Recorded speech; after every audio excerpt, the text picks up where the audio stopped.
Celestial, nós rendemos graças ao Senhor por sua bondade. Te glorificamos porque Tu és o grande Criador e nós fazemos parte desta criação, a qual o Senhor criou com amor, para que nós Te amássemos, para que nós possamos Te servir e Te adorar. Sabemos que o pecado tirou essa possibilidade do seio humano, mas o Senhor se tornou também um homem, de Criador, fazendo parte da sua criação, para justificar, salvar, fazer um caminho de volta à eternidade, por meio de seu Filho, nosso Senhor Jesus Cristo. Nós Te rendemos graças por isto, Pai. E rogamos que o Senhor perdoe as nossas falhas e fraquezas e encha-nos com Teu Espírito Santo, com a Tua graça, a revelação da Sua palavra. Fale com cada um de nós, Pai, cada pessoa que está conectados através da internet, sejam abençoados também.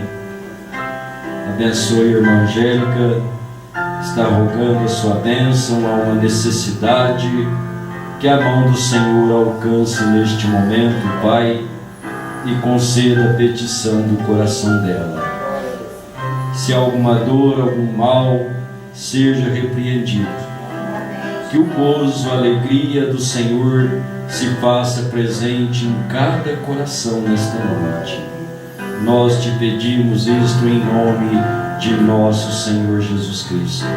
Amém, Senhor. Glória a Deus. Deus abençoe, meus irmãos. Nossa leitura, Gênesis 8, 21 e Mateus 15, versículos 18 e 19. Deus abençoe cada um dos meus irmãos e através da internet. Muito obrigado por sua companhia. Que a bênção de Deus sustente cada coração. Deus abençoe Pastor Paulo, em Londrina, Paraná. Um grande abraço, meu querido irmão. Gênesis 8, 21.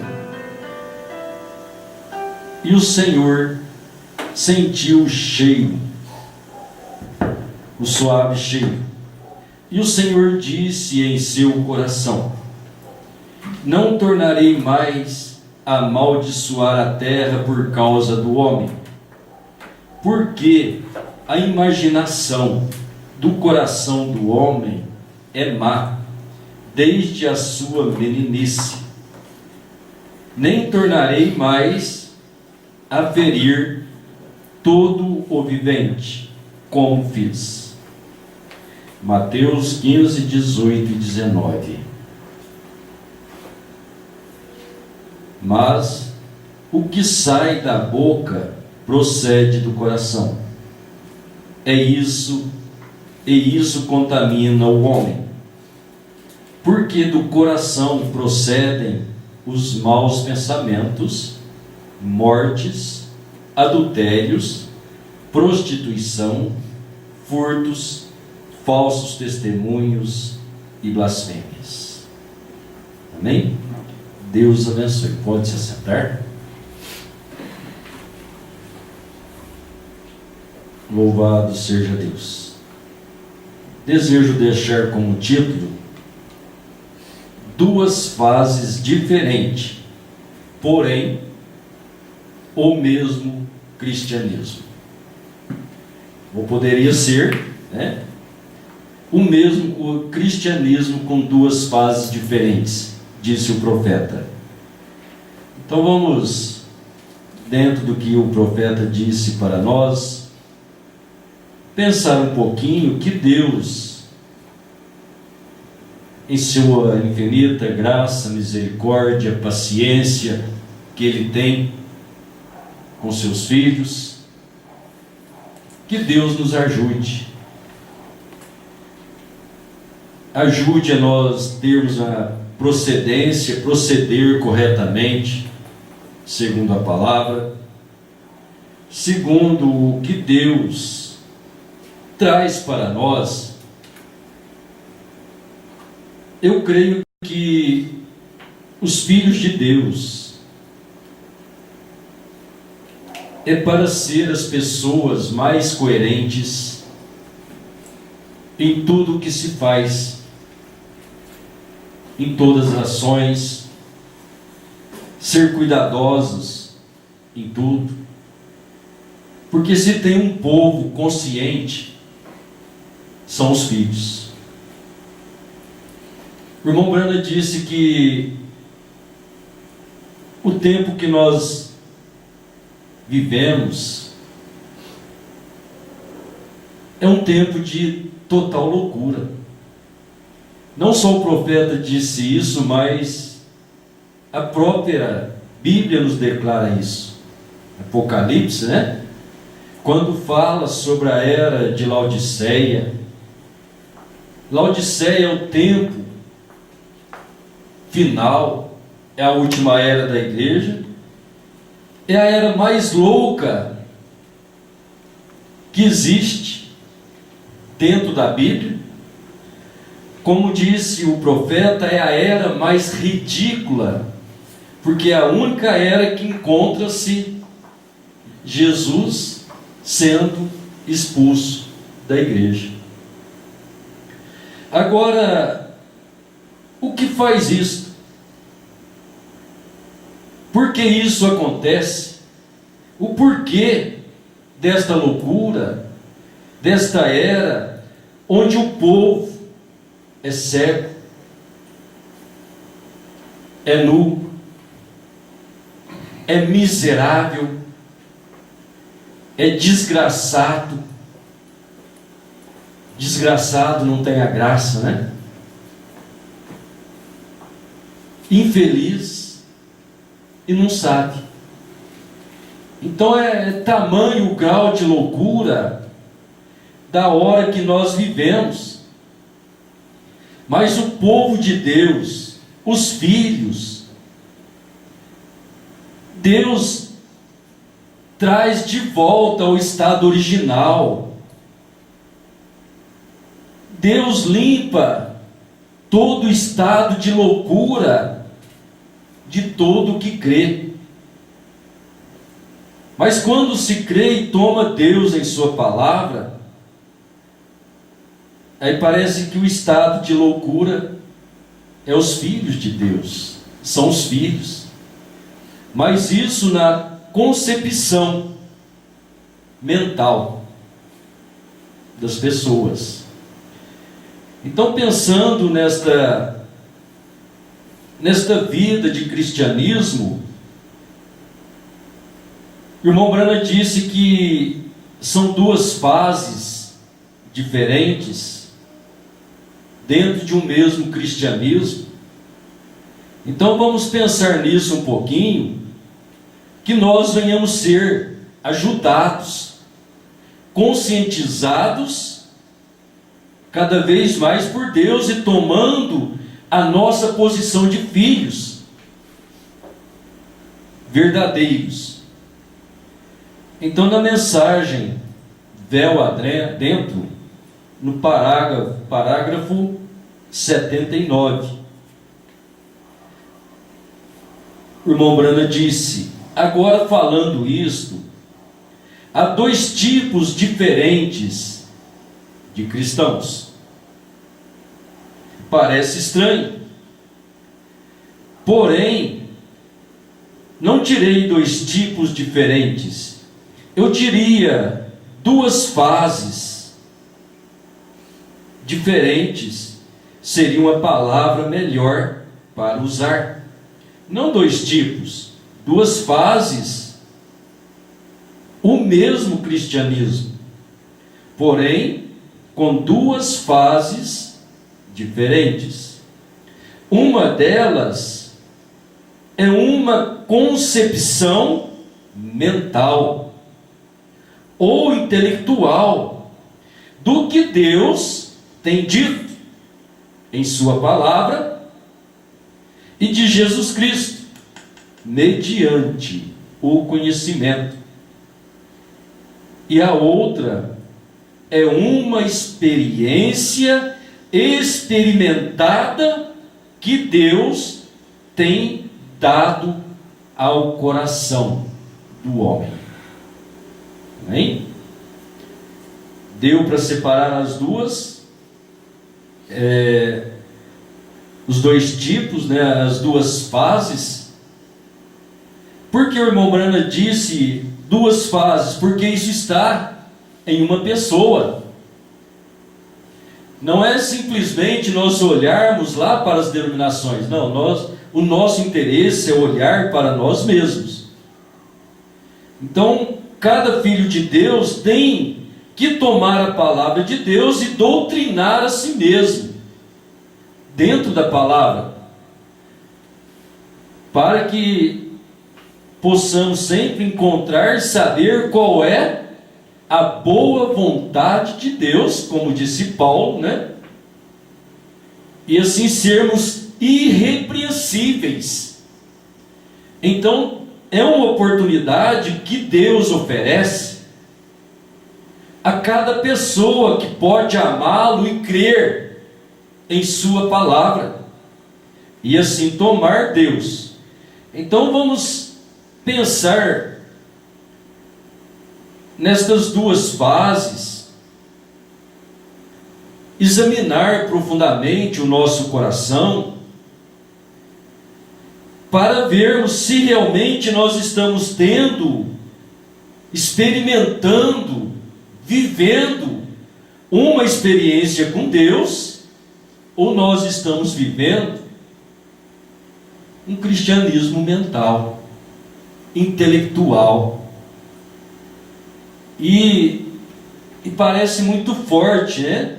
Mentalmente, você olha as pessoas dentro de um cristianismo mental, você quase chega a crer que ele é um cristão. Por isso o profeta disse, muitas emoções, um cristianismo emocional. É errado você se emocionar? Não. Se você crê em Deus, o Espírito Santo está no seu coração, você se emociona. Pular e gritar é ter o Espírito Santo? Falar em língua é ter o Espírito Santo? Não é. Mas quando você pula e grita, e até mesmo fala em línguas no Espírito. Mas tudo isso tem que ser por uma experiência experimentada, vivificada, e Deus realizando isso no homem. Porque se for da outra maneira, sem o Espírito Santo, é apenas uma concepção mental. Então, a concepção mental, disse o profeta,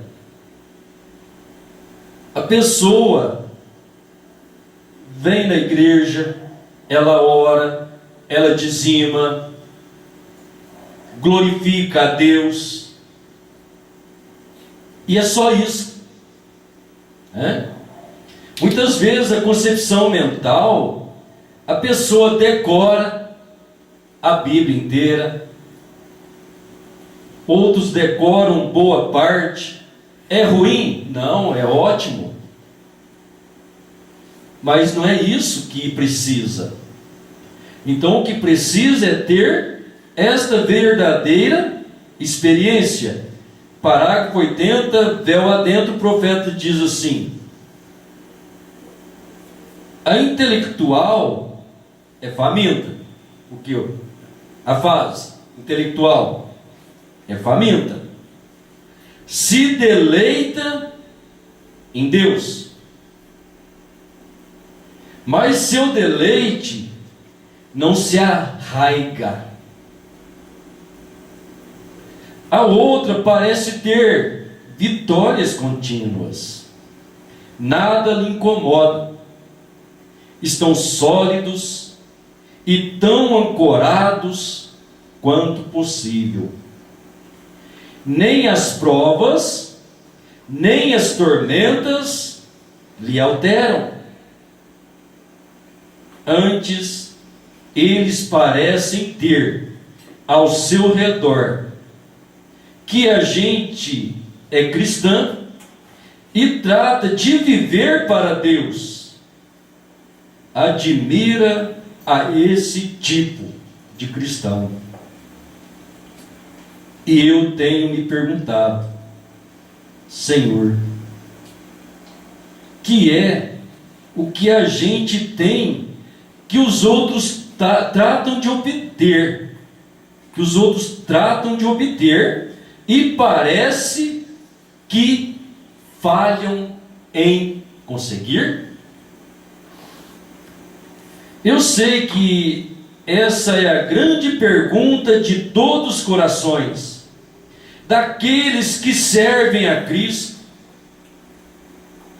E eu nunca vi uma pessoa que alguma vez veio a Ele e que não haja depois. A vida nunca mais parece correta para eles de modo algum, se eles alguma vez se afastam de Cristo. Então veja bem a colocação do profeta. O intelectual se deleita em Deus. O que é deleitar? Ter prazer. O intelectual tem prazer de ir na igreja, tem prazer de servir a Deus, mas só que não passa daquilo. Você veja dentro da igreja, muitas vezes parece que há um espírito de surdez, há um espírito de cegueira,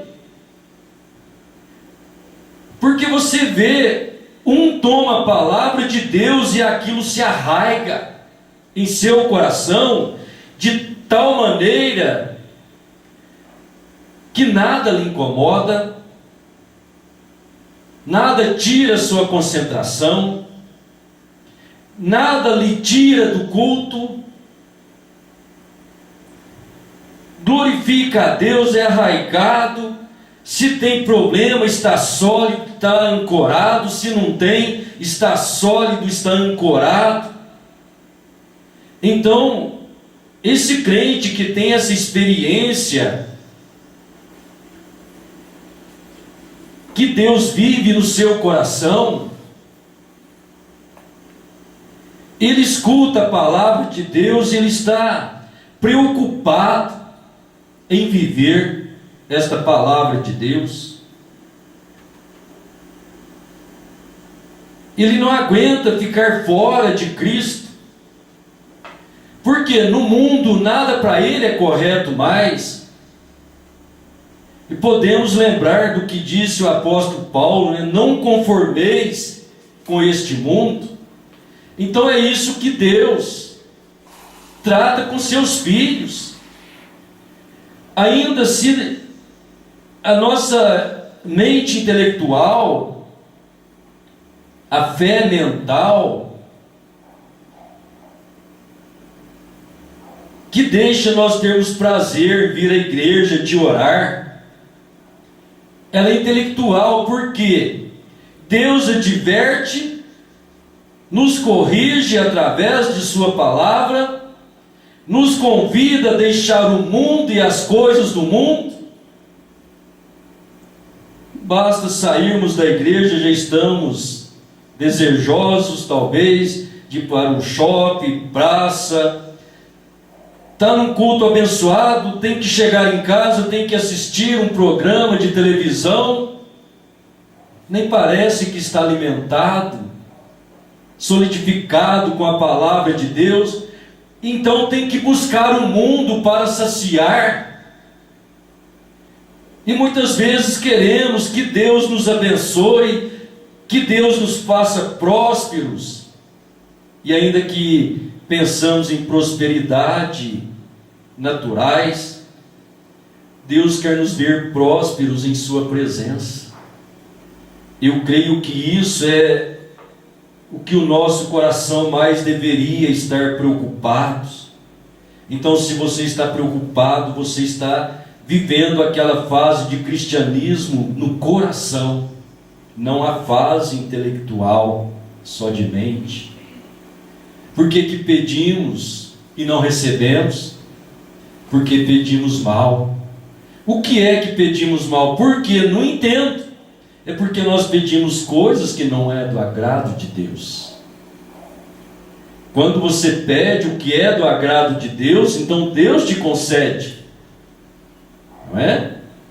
Podemos lembrar do acontecimento da irmã Hat Moser. Deus disse que ela poderia pedir $1 milhão, cairia sobre a mesa dela. Poderia pedir o que ela quisesse. O profeta sugeriu: irmã, sua irmã está aí na cadeira de roda, você cuida e não tem dinheiro, você pode pedir $1 milhão.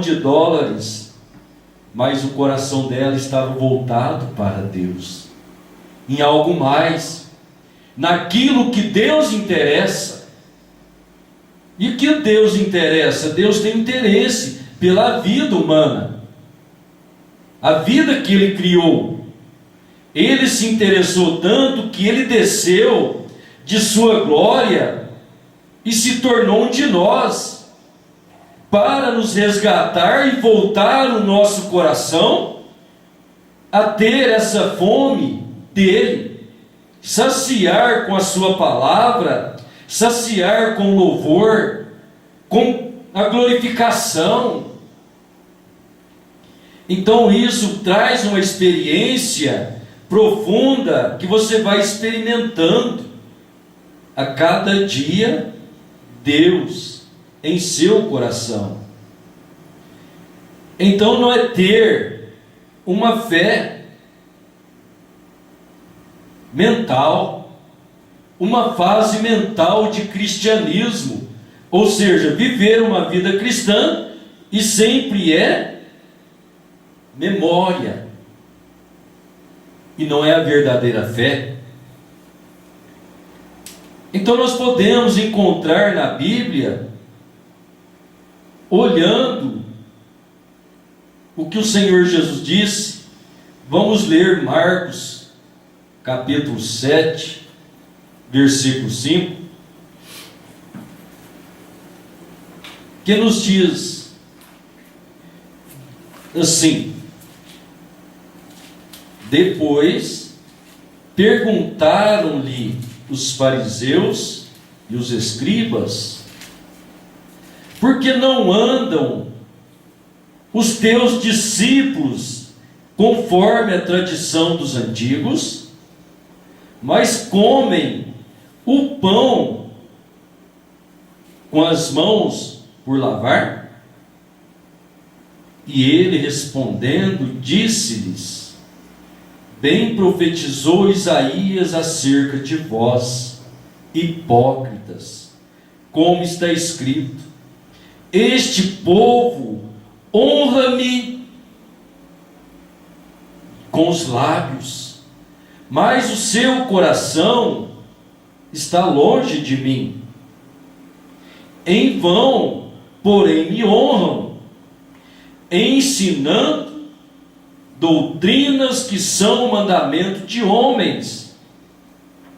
Porque deixando o mandamento de Deus, retendes as tradições dos homens, como o lavar dos jarros e dos copos, e fazeis muitas outras coisas semelhantes a estas.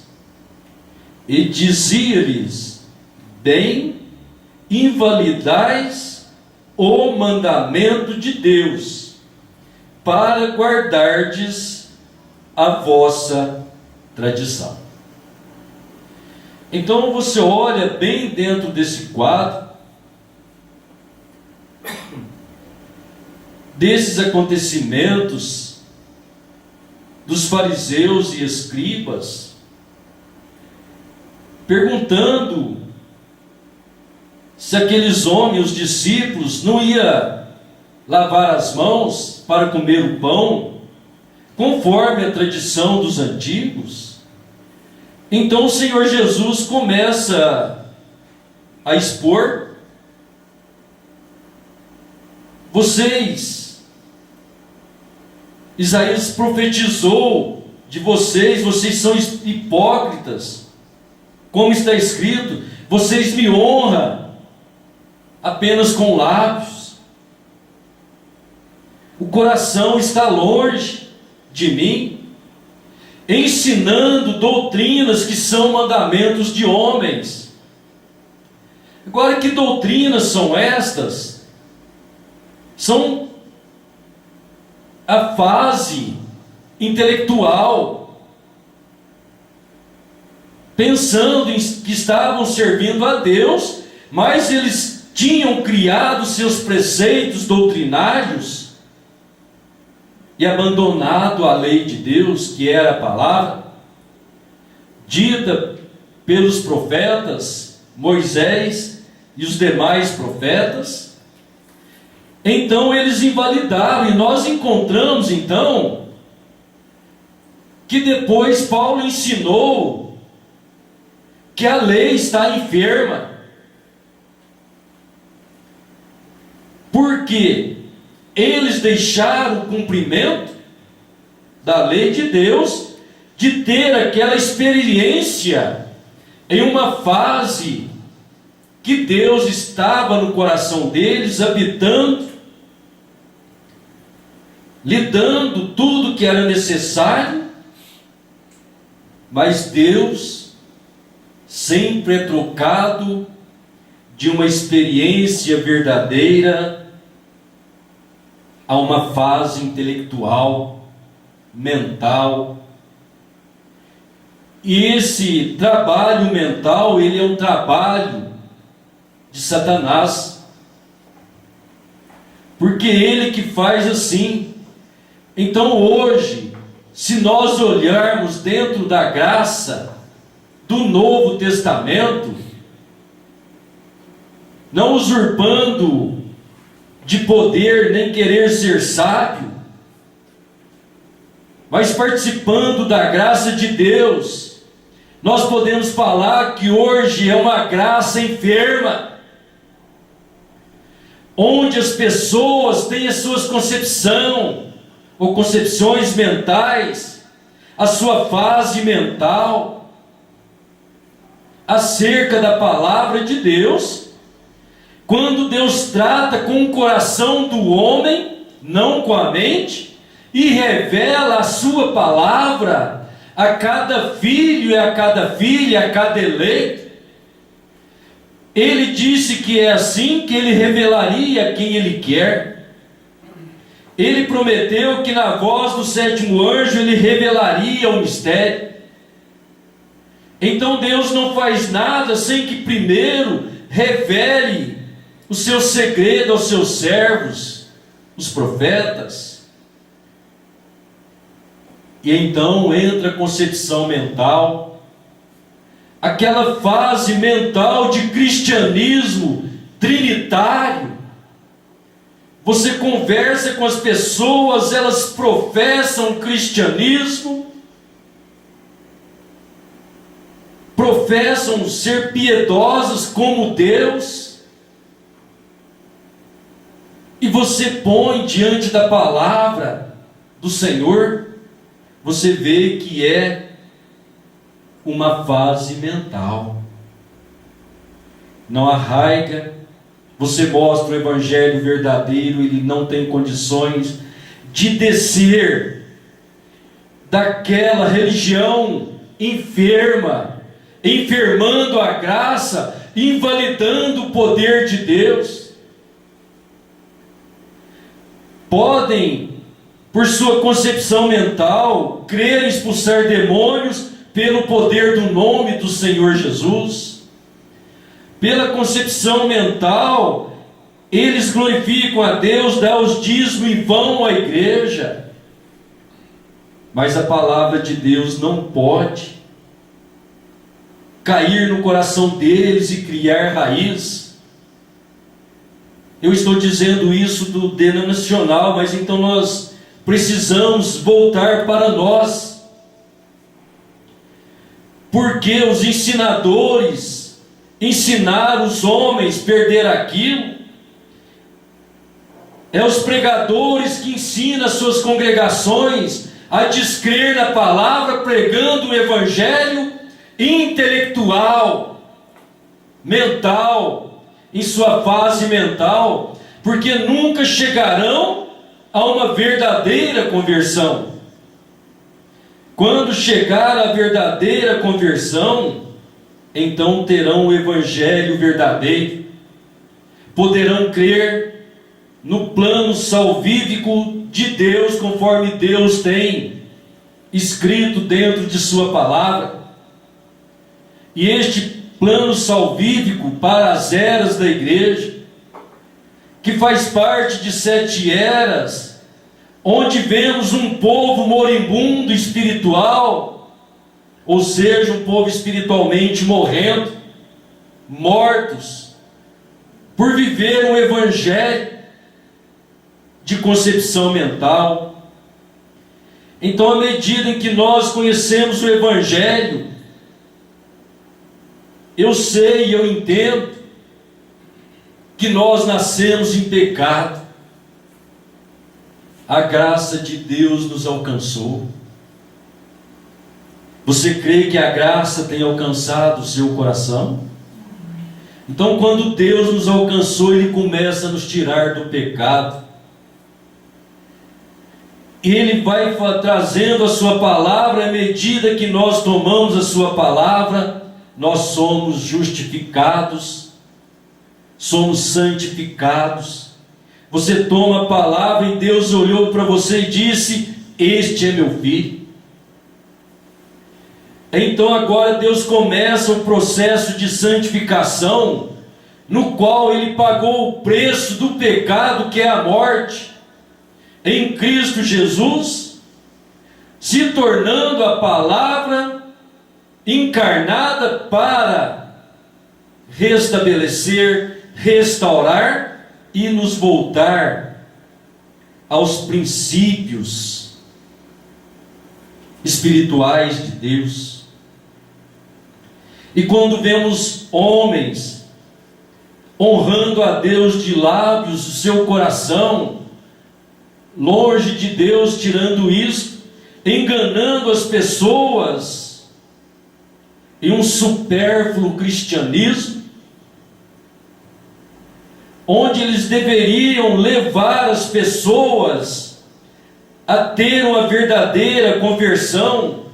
Então, por isso, nós temos que agradecer a Deus, honrar a Deus com todo o nosso coração, disse o Senhor Jesus, para que nós não venhamos invalidar a graça de Deus por uma concepção mental, uma fé mental, uma fase mental de cristianismo, porque isso causará em nós uma decepção muito grande, por sermos intelectuais, enganados pelos nossos pensamentos, pensando que estamos vivendo uma vida cristã.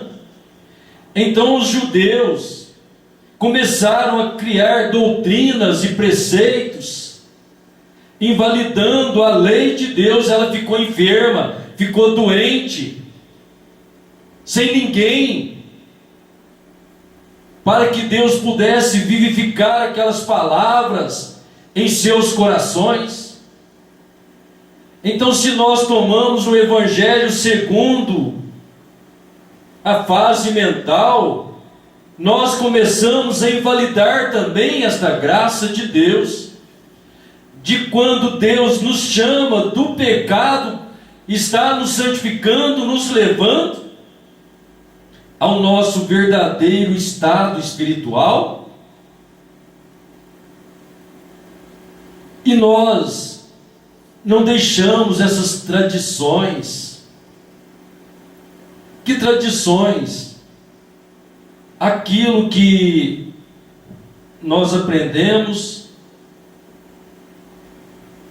sem Cristo, sem Deus em nossa vida. Nascemos em um lar não cristão, talvez religioso. A tradição que nós tivemos foi mundo, foi tudo que nós aprendemos, religiosidade. Por quê? É a fase de cristianismo mental, só de pensamentos.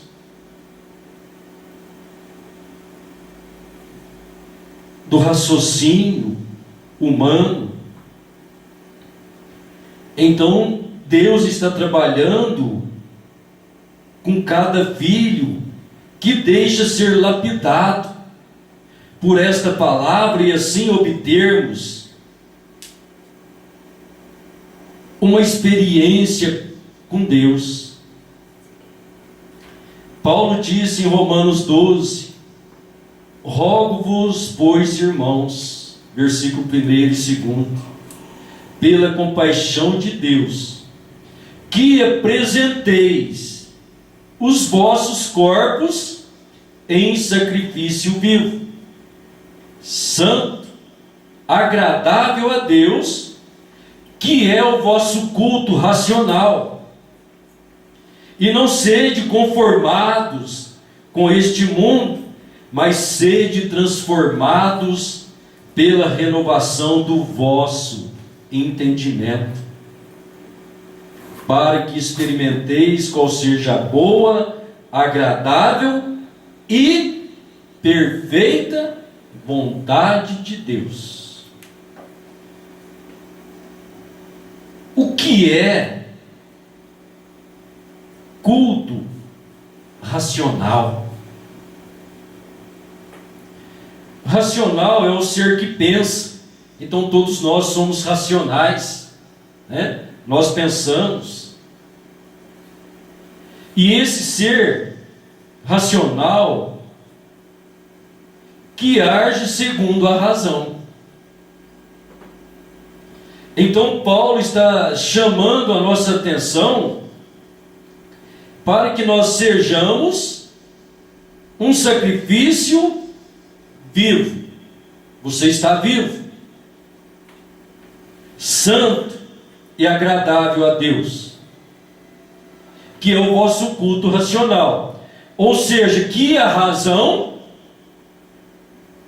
do nosso culto em servir a Deus seja de acordo com a palavra de Deus.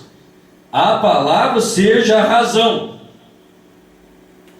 Por isso nós somos transformados, convertidos, só quando tomamos Deus em sua palavra e mudamos as nossas atitudes.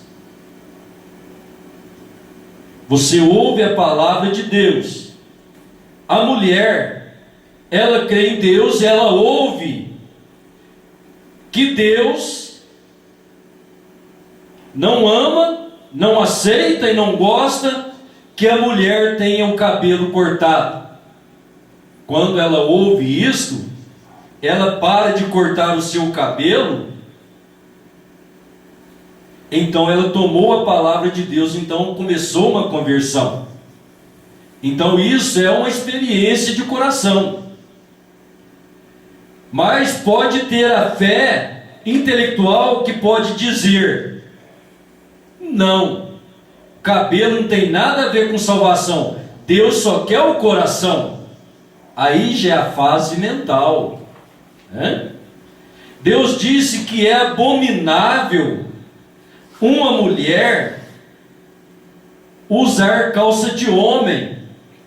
É uma abominação a Deus um homem vestir roupa feminina. Quando ouvimos isso e consertamos a nossa vida com Deus, olha, estamos sendo sacrifício vivo. Você está se sacrificando o seu desejo e tomando o desejo de Deus. Isso é santo, é agradável, é um culto racional, é a razão de Deus. Mas se voltamos, não, Deus não quer assim, não precisa disso. Então começa a apresentar as razões, né, naturais para defender a si próprio, a seu favor. E isso é muito duro, porque lá na frente seremos decepcionados. Uma hora nós vamos ter que tratar com o nosso Deus face a face. Então essa é a hora de nós não agirmos segundo a razão humana. Por isso há muitas pessoas que tomam o Evangelho e aqui dentro daquilo ele tem o seu pensamento mental que não é o que Deus diz profundamente, e ele vai dentro daquilo que é humano. e Deus não pode trabalhar com ele. Aceita Deus até certo ponto e a outro ponto ele despreza o que o Senhor fala. Então o homem sábio, ele é sempre calado, ele examina as coisas antes de contestar. Se ele fala com alguém que o contesta, ele para um pouquinho e ele vai examinar, opa, deixa eu ver se eu estou errado. Então precisamos ter estas condições para que Deus nos abençoe com a sua palavra e nós não termos uma fase mental, mas uma verdadeira experiência com Deus. A mensagem Apocalipse, segunda parte, os 24 anciãos, o irmão Brana disse assim, parágrafo 178. Agora, o concerto, um sinal de quê? Um sinal de quê? De um sacrifício que tinha sido aceito. Agora, Gênesis 8, 20 e 22. Gênesis 8, 20 e 22, correto? Está do outro lado da página. E edificou Noé um altar, e tomou todo animal limpo, e toda ave limpa, e ofereceu em holocausto sobre o altar. E o cheiro suave, e o Senhor cheirou o suave cheiro, e disse em seu coração: não tornarei mais a amaldiçoar a terra por causa do homem, porque a imaginação do coração do homem é má, desde sua meninice. Nem tornarei mais a ferir todo ser vivente como fiz. Agora, 239. Agora, que é o homem? É um ser trino, corpo, alma e espírito. Quantos sabem disso? Observe a aproximação de Deus. O que é seu coração? Você recorda da minha mensagem? Escolhe Deus o coração do homem para a sua torre de controle? O diabo escolhe sua cabeça para a torre de controle. Vê, ele faz ver coisas, olha através de seus olhos, mas mesmo assim, Deus, em seu coração, lhe faz crer nas coisas que ele não pode ver. Vejam, Deus está em seu coração, e no coração do homem está o trono de Deus. Você compreendeu isso? O homem, Deus faz seu trono no coração do homem. Amém? Então é só para nós chegarmos e consolidar este assunto. Deus toma o coração e não a mente. Deus criou tudo, mas o diabo escolheu a mente. Por isso é uma fase mental, e nós não podemos viver todos sempre que vivermos aqui uma fase mental. Tem que ser Deus no controle, e Deus controla o nosso coração. Então, por que Deus trouxe o dilúvio sobre a terra? Porque os homens se perverteram. E nós encontramos algo muito bom aqui em Gênesis, nesta leitura do capítulo 8, que a maldade está no coração do homem desde sua meninice. Parece algo contraditório, não parece? O Senhor Jesus nos falou que temos que ser como uma criança para entrar no reino dos céus. Agora, lá no princípio, Deus disse que a maldade está no coração do homem desde sua meninice. Você já observou, já parou para olhar uma criança? Ela é dócil, ela é meiga, né? Ela é humilde, mas mexe com ela tem o lado mal, não é verdade? Ou você nunca viu isso? Uma criança fica brava com a outra, espanca a outra, mas a criança não é humilde, não é amável? Não, a maldade está desde criança no coração do homem. Agora, para você ser uma criança e entrar no reino dos céus, é que uma criança você pode tomá-la e você leva e conduz e faz com ela o que você quiser. Então, os nascidos do Espírito, disse o Senhor Jesus, que é como o vento, que não sabe de onde vem, para onde vai.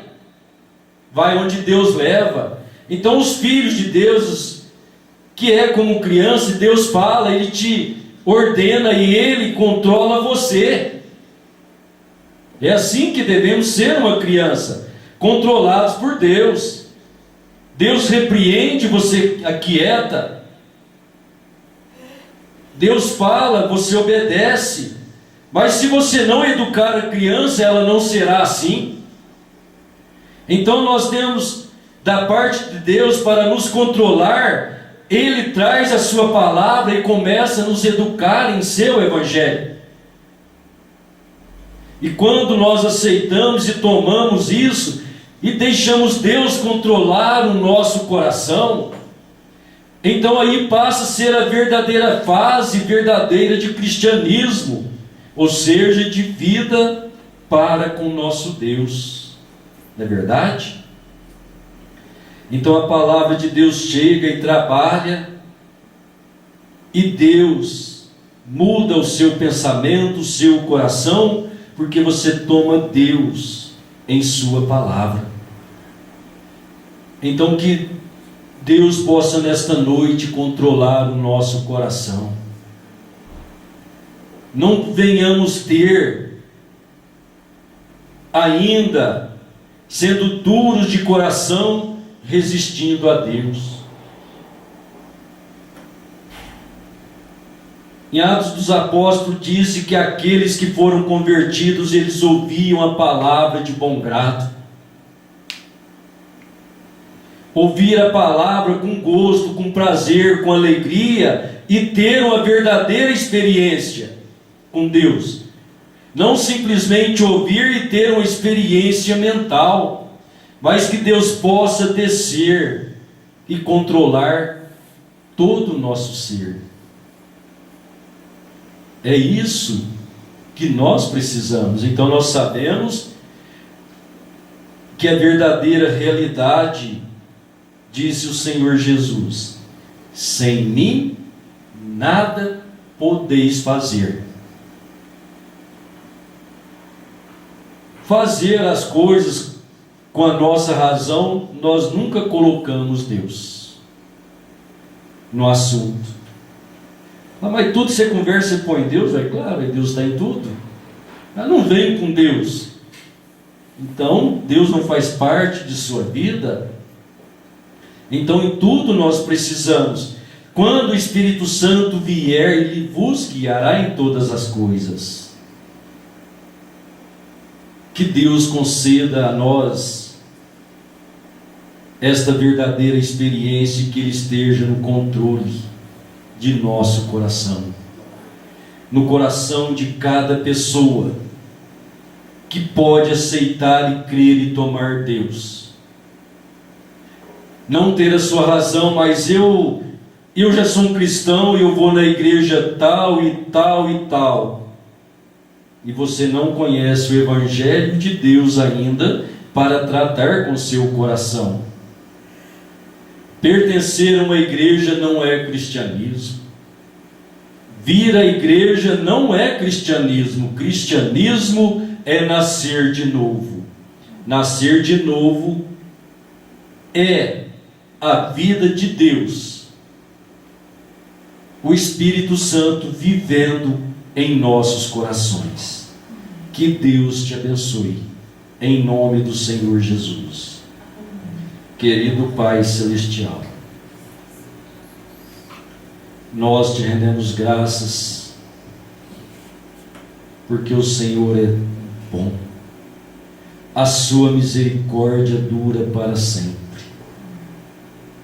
e esta misericórdia tem nos alcançado, e é a causa de não sermos consumidos. Ajuda o seu povo, Pai, seus filhos. Nós carecemos de ser ajudados, ter uma verdadeira experiência com todo o nosso coração, Senhor, renunciando os nossos desejos, a nossa vontade própria,